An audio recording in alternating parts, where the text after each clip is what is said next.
Tucked away in a tropical rainforest, among the tallest trees and the smallest frogs, lives the Yakuanoi people.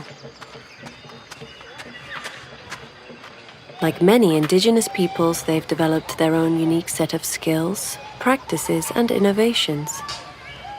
Carefully passed down from generation to generation, this traditional knowledge forms an invaluable part of their identity, as well as an economic and cultural asset for their entire community.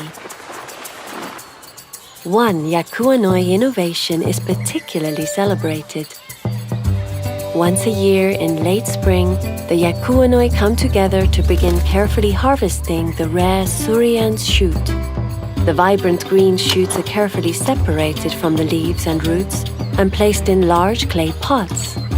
Under constant care, the mixture transforms into an oily brown paste, and the Yakuanoi have a new batch of their skin marvel that can be used to heal burns or skin conditions like eczema, or even be used as an effective moisturizer, keeping skin looking youthful.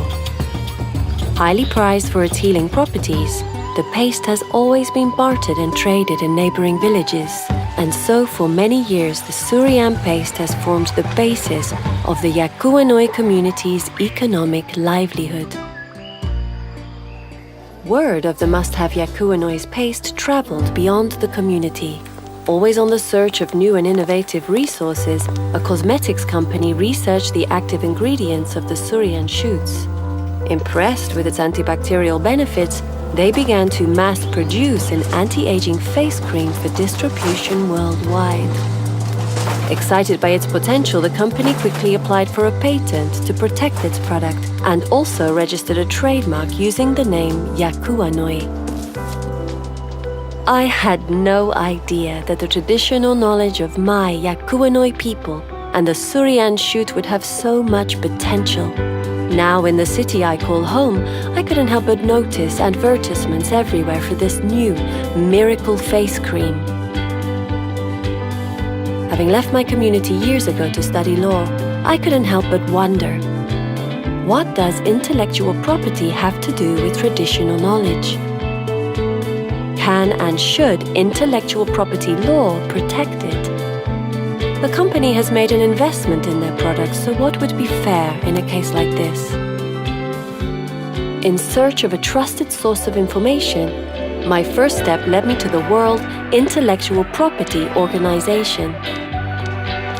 It wasn't long before it became clear to me that the intellectual property system can be used strategically to protect and promote traditional knowledge.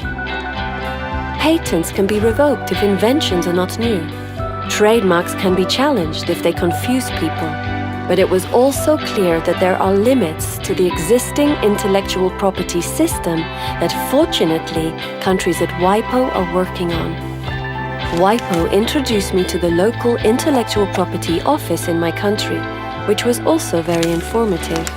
It was time for me to visit my village and collectively decide our approach. I organized a meeting and we agreed to talk with the cosmetics company. We expressed our concerns that their anti-aging cream used our traditional knowledge. We also explained how their trademark was given the impression that the cream was an authentic Yakuanoi product, benefiting my community. This was not the case.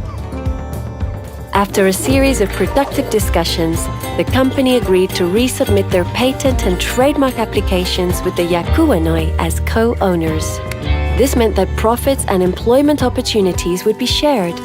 While these issues are difficult and community experiences vary, I could return home proud of my community's traditional knowledge and with a new awareness of the need to make smart use of intellectual property rights. The more our communities know about intellectual property, the better our position to protect and promote our unique cultures.